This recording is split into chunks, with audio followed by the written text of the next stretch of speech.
Oke, Assalamualaikum warahmatullahi wabarakatuh. Alhamdulillah kita ketemu lagi ya di mata kuliah manajemen UMKM dan koperasi. Ini adalah pertemuan yang ketiga. Kita akan bahas lebih detail tentang perizinan dan legalitas untuk UMKM. Dalam pertemuan sebelumnya kita sudah bahas tentang prinsip dasar manajemen, kemudian proses manajemen dan hal-hal yang terkait dengan manajemen, termasuk di dalamnya adalah tentang kepemimpinan, ya kan, kemudian tentang bagaimana manajemen itu bekerja, ya. Kemudian kita juga sudah bahas tentang dunia UMKM, kategori UMKM dan juga koperasi. Maka pada pertemuan yang ketiga ini kita akan membahas tentang perizinan dan legalitas untuk UMKM. Sebetulnya dalam pertemuan sebelumnya Bapak sudah sedikit singgung ya, bahkan sudah Bapak sedikit kasih cerita contoh-contoh yang berhubungan dengan perizinan atau legalitas untuk UMKM ini. Namun hari ini kita akan lebih detailkan lagi pembahasannya ya. Jadi tujuan dari perizinan untuk UMKM ini terutama adalah untuk menyederhanakan tata cara dan jenis perizinan usaha dengan sistem pelayanan terpadu satu pintu. Jadi ini ada sebuah kemajuan ya di negara kita, di mana ada namanya PTSP ya, perizinan terpadu satu pintu ya, istilahnya PTSP ya. PTSP ini ada di, kalau di Jakarta case-nya itu ada di tiap kelurahan tuh ada ya PTSP ya. Sehingga UMKM yang ingin mengurus perizinan itu tidak usah berurusan dengan banyak sekali pihak gitu, cukup datang ke PTSP, maka asalkan syarat-syaratnya sudah dilengkapi, proses itu akan menjadi sangat mudah gitu ya. Pengalaman Bapak dulu waktu mengurus perizinan ya di Bekasi saat itu ya, Bapak menerima SIUP waktu itu ya, surat izin usaha perdagangan itu dari Badan Pelayanan Perizinan Terpadu ya, Badan Pelayanan Perizinan Terpadu. Ini untuk badan usaha yang Bapak bikin beberapa tahun yang lalu ya. Namun nanti akan Bapak ceritakan ada kemudahan-kemudahan berikutnya yang dihadirkan oleh pemerintah sebetulnya ya. Nah, kemudian yang kedua, tujuan dari perizinan ini ya adalah membebaskan biaya perizinan bagi usaha mikro dan memberikan keringanan biaya perizinan bagi usaha kecil. Jadi terobosan yang tadi sudah Bapak sampaikan yang dilakukan oleh pemerintah ini ingin memberikan kemudahan, keringanan ya dalam hal biaya kepada para usaha mikro kecil ini agar mereka tidak lagi terkendala ya. Mereka secara bisnis, secara hukum mereka legal, tetapi tanpa harus mengeluarkan biaya yang cukup banyak gitu ya. Nah, untuk jenis usaha, ini sudah pernah Bapak sampaikan ya, ada usaha yang berbadan hukum, ada usaha yang bukan berbadan hukum ya. Yang termasuk usaha yang berbadan hukum itu antara lain adalah PT atau perseroan terbatas, kemudian yayasan, dan koperasi. Ya, itu adalah yang berbadan hukum. Mereka punya badan hukum sehingga bisa melakukan perbuatan hukum sebagaimana manusia gitu ya. Jadi dan mereka punya undang-undang sendiri ya yang menjadi aturan main yang harus diikuti gitu ya. Misalkan PT itu dia tunduk pada aturan main Undang-Undang PT yaitu Undang-Undang Nomor 40 Tahun 2007 ya. Kemudian untuk yayasan, yayasan itu diatur dengan Undang-Undang Yayasan adalah Undang-Undang Nomor 28 Tahun 2004 ya. Sementara untuk koperasi itu tunduk pada Undang-Undang Koperasi yaitu Undang-Undang Nomor 17 Tahun 2012 ya. Walaupun kemudian dengan hadirnya Undang-Undang Cipta Kerja ya, yang baru diluncurkan ya tahun lalu ya, itu ada banyak sekali terobosan yang menyederhanakan sekian banyak hal. Tapi kita tidak akan bahas itu di sini karena cukup panjang sehingga kita mengacu pada undang-undang yang sebelumnya ada, yaitu Undang-Undang Nomor 40 Tahun 2007 untuk PT, Undang-Undang Nomor 28 Tahun 2004 untuk yayasan, dan Undang-Undang Nomor 17 Tahun 2012 untuk koperasi. Jadi kalau misalkan ya Anda ingin membuka usaha dengan yang berbadan hukum, ya, membuka organisasi yang berbadan hukum, maka pilihannya tiga ini. Kalau dia niatnya adalah komersial, mencari keuntungan, maka ya dirikanlah PT. Ya. Kalau kita mendirikan organisasi non komersial, artinya tidak bertujuan mencari laba atau nirlaba, maka dirikanlah yayasan. Ya. Kalau kita ingin mendirikan satu badan hukum yang berbeda dengan PT, tapi juga ingin memperoleh keuntungan, maka bisa pakai badan hukum koperasi. Ya. Kemudian yang kedua, usaha bukan berbadan hukum. Ya, ini tidak masuk kategori badan hukum. Apa itu? Antara lain adalah usaha perorangan. Ya, usaha perorangan ini belum berbadan hukum ya. Dan ini banyak sekali dan it's okay ya untuk UMKM nggak masalah ya usaha perorangan karena walaupun usaha perorangan nanti ada juga jalur legalitasnya sendiri ya. Kemudian CV atau persekutuan komanditer, firma dan lain-lain ya. Jadi jangan salah tangkap CV yang banyak dikira orang itu badan hukum itu sebetulnya bukan badan hukum. CV itu adalah badan usaha, tapi dia belum berbadan hukum. Kenapa? Karena biasanya CV itu kekayaannya tidak terpisah ya biasanya dengan pemiliknya dan pemiliknya itu bertanggung jawab penuh ya sampai harta pribadi seandainya ada hal-hal yang terjadi dengan CV ya. Lain halnya dengan PT ya. Kalau PT ini benar-benar sudah terpisah, makanya disebut PT perseroan terbatas karena tanggung jawab pemilik saham itu terbatas hanya pada sebesar saham yang ditanamkan ke dalam perusahaan itu. Sehingga kalau terjadi kenapa dengan PT, maka tentu harta pribadinya relatif lebih aman ya karena sudah ada pemisahan yang jelas mana harta pribadi dan mana harta milik perusahaan. Jadi jangan sampai salah pilih badan hukum ya. Kalau memang mau mendirikan, kalau UMKM ya biasanya sih pertama-tama perorangan dulu nggak apa-apa. Nanti ada jalur legalitasnya. Biasanya kalau sudah jalan, sudah bagus, kemudian bikin badan usaha, bentuknya biasanya CV. Kalau misalnya CV ini berkembang dan kemudian membutuhkan payung yang lebih kuat lagi, biasanya kemudian berubah menjadi PT atau mendirikan PT yang baru. Itu jalurnya biasanya begitu, walaupun tidak harus seperti itu ya. Oke, nah ini jenis perizinan usaha dan tata cara mengurusnya. Yang pertama namanya IUMK, izin usaha mikro kecil ya. Ini singkatannya IUMK. Ini adalah tanda legalitas kepada seseorang atau pelaku usaha dalam bentuk izin usaha mikro kecil. Ya, jadi bentuknya hanya satu lembar. Nah, IUMK ini ya, dimaksudkan untuk memberikan kepastian hukum dan sarana pemberdayaan bagi para pelaku usaha mikro kecil dalam mengembangkan usahanya. Pertemuan sebelumnya sudah pernah Bapak share ya, contoh dari IUMK yang pernah Bapak bikin dulu. Jadi untuk memperoleh IUMK ini mudah sekali ya, mudah sekali. Ya. Apalagi sekarang sudah ada yang namanya OSS ya, nanti akan kita jelaskan. Oke, tujuan pengaturan IUMK bagi pelaku usaha mikro dan kecil, yang pertama mendapatkan kepastian dan perlindungan dalam berusaha ya di lokasi yang telah ditetapkan karena di sana disebutkan ya lokasinya. Kemudian juga mendapatkan pendampingan untuk pengembangan usaha. Nah, ini tergantung ini juga ya keaktifan dari ini usahanya gitu atau ownernya.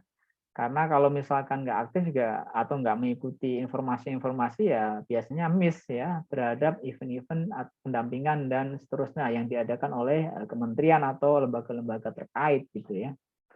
Kemudian ini yang paling sering ya, orang itu kenapa ngurus IUMK karena ingin mendapatkan akses pembiayaan ya, baik itu ke bank maupun non bank. Kalau kita mengajukan kredit ke bank, biasanya salah satu syaratnya adalah kita harus punya yang namanya NIB, nomor induk berusaha, dan izin usaha ya. Kalau misalkan mikro kecil ya cukup dengan IUMK ya. Nah, atau juga dengan SIUP, surat izin usaha perdagangan ya. Biasanya kalau mau kredit ke bank, asas kepemodalan ya harus menyertakan legalitas ini ya. Kemudian juga mendapatkan kemudahan dalam pemberdayaan dari pemerintah, ini pemerintah pusat atau mungkin juga pemerintah daerah atau lembaga lainnya. Biasanya Mereka yang sudah memperoleh ya UMK ini kan terdaftar ya, ada registrasinya di sana. Nah, itu bisa mendapatkan akses-akses kemudahan-kemudahan ataupun program pembinaan tertentu yang biasa diadakan oleh lembaga terkait ya. Oke, kemudian cara ngurus UMK mudah sekali ya, syarat-syaratnya hanya KTP, KK, ada foto, surat pengantar RW, dan mengisi formulir ya. Ini sebetulnya kalau ini mau diurus secara manual ke PTSP bisa ya.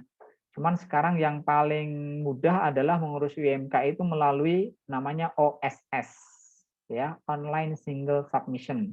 Jadi UMK yang kemarin pernah Bapak share itu sebetulnya Bapak peroleh dari OSS ini.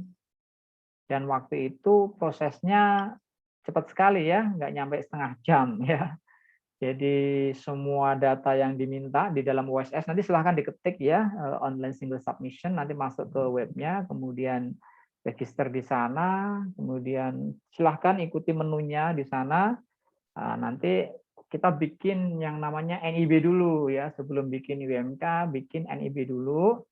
Setelah NIB nanti diterbitkan kan ada nomor NIB-nya, kemudian habis itu baru urus UMK-nya.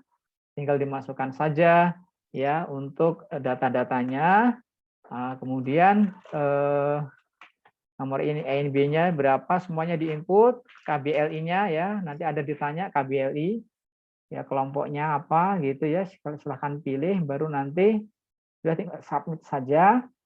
Maka dalam waktu yang tidak terlalu lama, dalam hitungan menit, maka izin usaha dalam bentuk UMK ini akan bisa terbitkan dan bisa langsung di-download ya, diunduh ya. Jadi kita dapat soft copy-nya, kalau kita memang hendaki ada hard copy-nya tinggal cetak sendiri gitu ya. Di sana sudah ada kodenya, ada QR code-nya yang menjadi bukti validasi keaslian dari UMK yang kita ajukan. Jadi sebenarnya simpel sekali. Anda silahkan nanti buka OSS, Online Single Submission, yang sekarang sudah ada versi yang terbaru lagi ya, yang memang ini dinamis karena memang pemerintah juga memperbaiki terus ya sistem yang ada, sehingga ada pembaruan-pembaruan ya, tapi sebenarnya tidak terlalu signifikan ya. Kalau kita mau mengajukan UMK juga udah tinggal ikutin yang ada di dalamnya gitu ya. Mudah ya, tapi ini penting karena inilah legalitas yang paling sederhana sebetulnya ya untuk usaha mikro kecil yang memang baru merintis, yang tidak memerlukan biaya karena gratis semuanya. Jadi simple, tapi ini sudah bisa dipakai untuk untuk berurusan ya dengan lembaga-lembaga terkait seperti bank dan seterusnya ya. Ini NIB tadi sudah Bapak jelaskan ya. NIB adalah identitas pelaku usaha dalam rangka pelaksanaan kegiatan berusaha sesuai bidang usahanya ya. Nah, NIB ini wajib dimiliki pelaku usaha yang ingin mengurus perizinan berusaha melalui OSS. Jadi bikin NIB dulu, baru mengurus perizinan, baru mengurus UMK, baru mengurus SIUP dan seterusnya. Nah, NIB ini sekaligus berlaku sebagai TDP, tanda daftar perusahaan. Jadi kalau sudah punya NIB tidak perlu lagi sekarang namanya TDP ya, tanda daftar perusahaan. Dulu sebelum ada sistem ini Bapak ngurus tuh banyak banget. Ya, ada SIUP, ada TDP, tanda daftar perusahaan yang berlakunya 5 tahun dan setiap 5 tahun itu harus diperbarui lagi. SIUP itu harus diperbarui setiap 3 tahun ya. Ini semuanya adalah perizinan ketika belum ada sistem namanya OSS, Online Single Submission. Tapi setelah ada OSS, semuanya lebih sederhana, sehingga dengan kita bikin NIB di OSS, itu juga berlaku sebagai TDP. Jadi nggak perlu bikin TDP yang baru. Ya. Juga bisa berlaku sebagai angka pengenal impor jika pelaku usaha akan melakukan kegiatan impor. Dan juga akses kepabianan ya jika pelaku usaha akan melakukan kegiatan ekspor dan impor ya. NIB ini kelihatan sederhana, bikinnya mudah, tapi ini penting ya karena ini ada seperti kartu identitas lah bagi para pelaku usaha ya. Nah, kalau mau bikin akun di OSS maka pastikan ya punya KTP, NIK ya kan. Sini disiapkan semuanya. Kalau untuk badan usaha maka NIK-nya ya NIK dari penanggung jawab badan usaha. Yang biasanya penanggung jawab itu ada di dalam akte kan, akte pendirian siapa penanggung jawabnya ya, direkturnya ya biasanya ya NIK direkturnya nanti yang diinput ke dalam OSS gitu ya.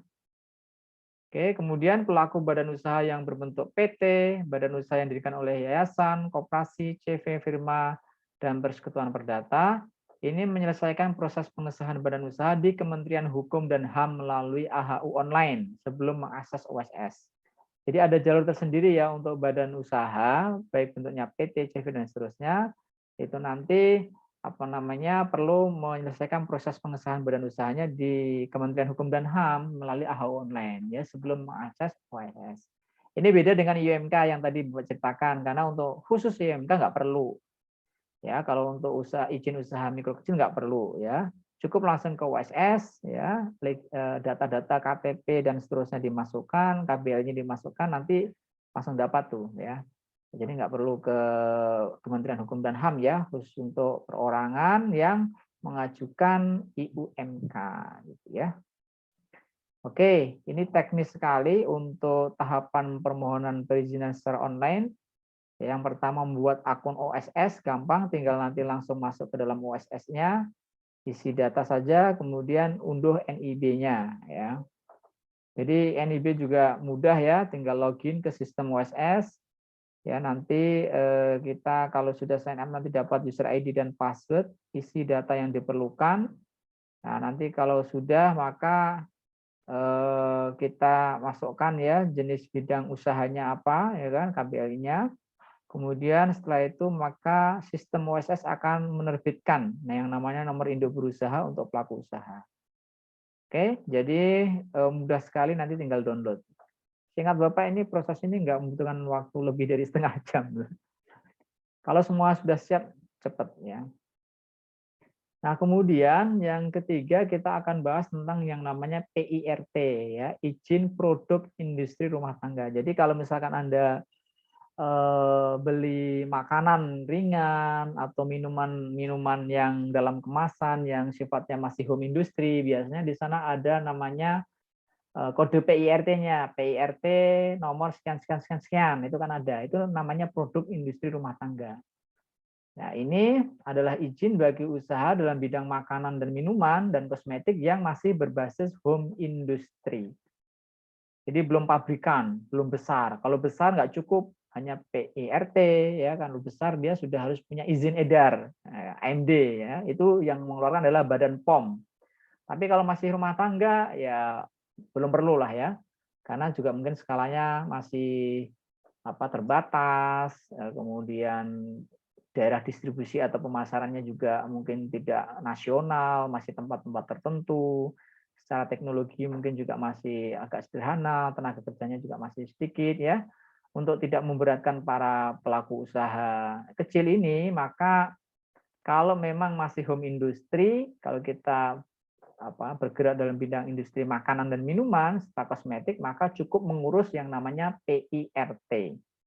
Ya, dan PIRT ini sudah cukup kuat ya sebagai legalitas ya kalau kita bisnis di bidang mamin atau makanan minuman ini. Dan nanti dicantumkan ya, ada nomor PIRT yang harus dicantumkan sebagai tanda bukti kita sudah mengurus izin produk industri rumah tangga ini. Nah, kalau mau bikin PIRT ada beberapa syaratnya ya. Ini ada formulir permohonan sertifikat produksi pangan industri rumah tangga ya, kemudian ada fotokopi sertifikat pelatihan. Jadi sebelum mengurus PIRT biasanya ada pelatihannya dulu. Semua owner dari home industry itu dikumpulkan, ikut sertifikat. Nah, sertifikat ini nanti dilampirkan ya. Setelah pelatihan kan dapat sertifikat. Nah, sertifikat ini nanti dilampirkan ke dalam form yang menjadi syarat pengurusan dari PIRT ini. Nah, kemudian juga ada fotokopi KTP, dan lokal usaha, surat keterangan berdomisili dari Puskesmas dan seterusnya. Nah, biasanya banyak sekali instansi-instansi yang memberikan fasilitas pengurusan PIRT secara gratis.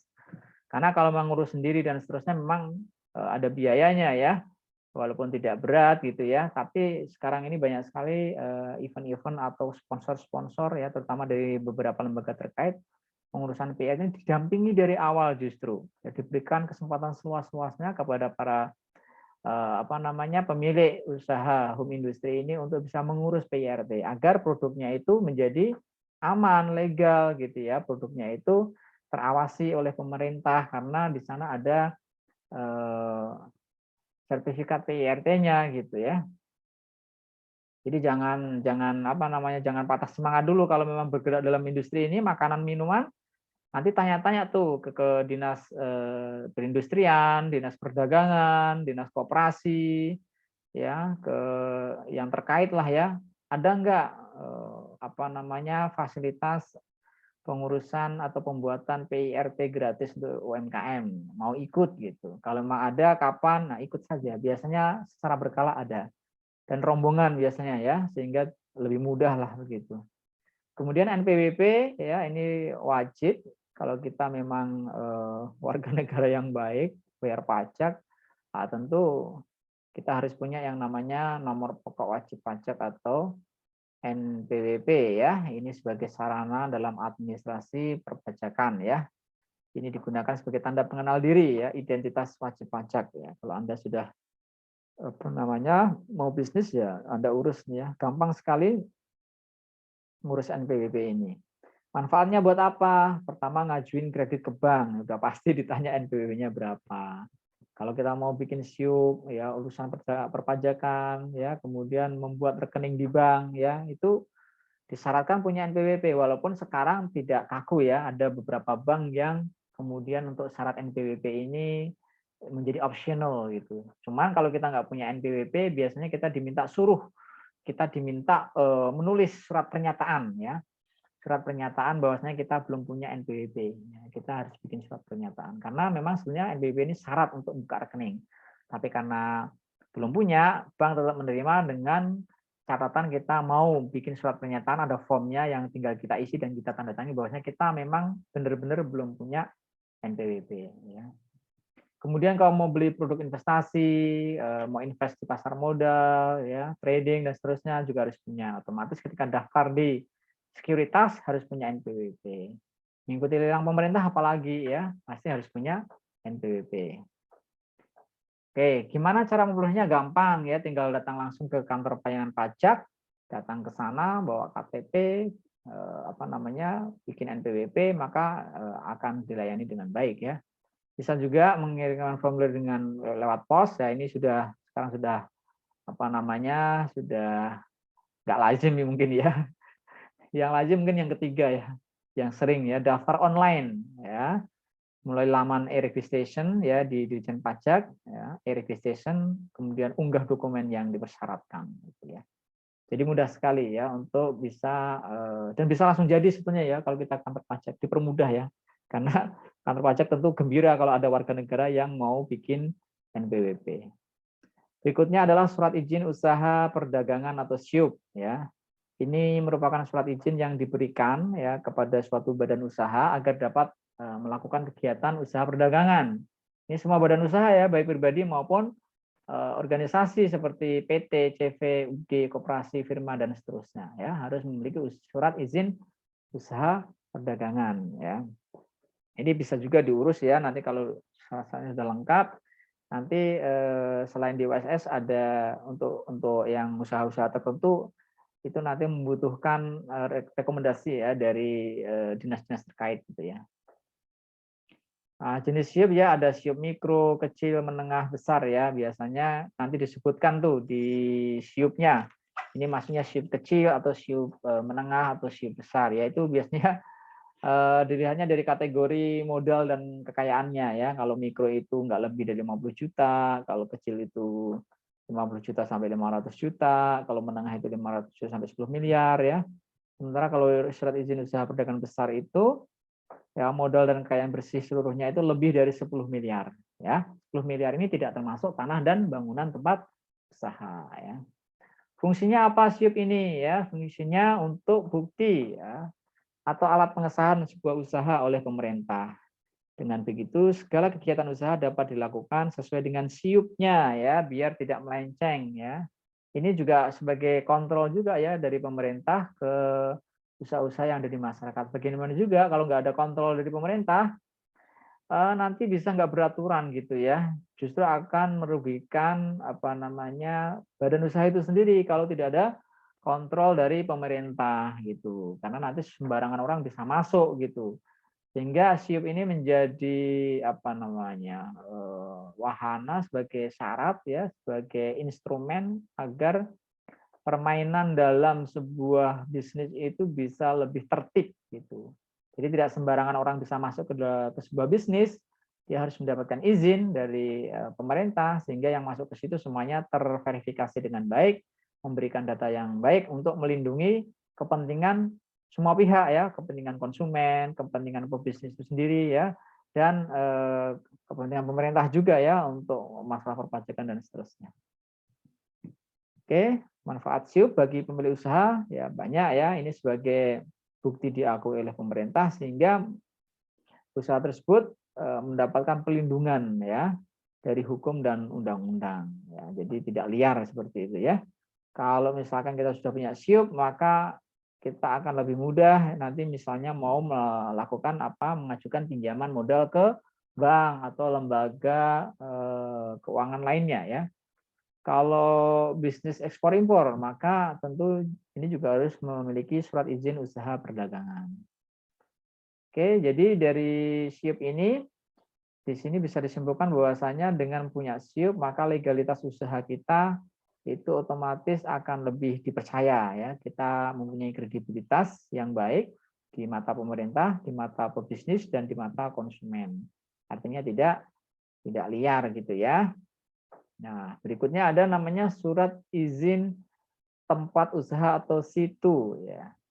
Ini merupakan bentuk izin yang diberikan kepada perorangan, bisa juga ke perusahaan atau badan hukum untuk dapat memperoleh tempat usaha sesuai dengan tata ruang suatu wilayah yang diperlukan dalam suatu penanaman modal. Karena gini, suatu daerah itu kan sekarang ada zona-zonanya kan gitu. Ada zona hijau, ada zona kuning, ada zona merah. Itu kan punya maksud sendiri-sendiri gitu ya. Misalkan suatu zona yang di situ tidak bisa didirikan sebuah industri, ya maka nggak boleh ada pabrik di situ. Ada zona yang memang dikhususkan untuk bisnis, zona komersial, ya, bisa mendirikan usaha-usaha di situ. Ada zona yang tidak boleh untuk perumahan, karena ini hanya untuk persawahan saja, nggak boleh dialihfungsikan menjadi perumahan misalnya. Nah, tentu disinilah fungsi pemerintah sebagai regulator agar bisnis apapun yang dilakukan, industri apapun yang mau didirikan itu tidak melanggar zona yang sudah ditetapkan dalam tata ruang. Karena ini berkenaan dengan lingkungan hidup, berkenaan dengan AMDAL dan seterusnya. Ya. Sehingga ya bagi para pebisnis ya silahkan ini diurus ya kalau memang berkaitan atau bersinggungan dengan legalitas di bidang ini ya. Oke, ini kalau mengurus situ ya, isi formulirnya, lampirin surat keterangan izin dari tetangga kanan kiri depan belakang ya biasanya yang diperlukan ya izin lingkungan ini. Ini untuk mengurus situ di situ, kemudian nanti ada formulir pengesahan ya, biasanya diketahui oleh pejabat dari kelurahan dan kecamatan supaya izin situnya ini lebih valid gitu ya. Kemudian setelah izin situ diketahui oleh lurah dan camat, maka selanjutnya formulir situ itu bisa diurus ke dinas ya di kabupaten ya, atau di kota madya. Jadi tetap ada rekomendasi dari lurah dan camat, kemudian mengajukan ke tingkat kabupaten atau kota madya ya, ke dinas terkait gitu.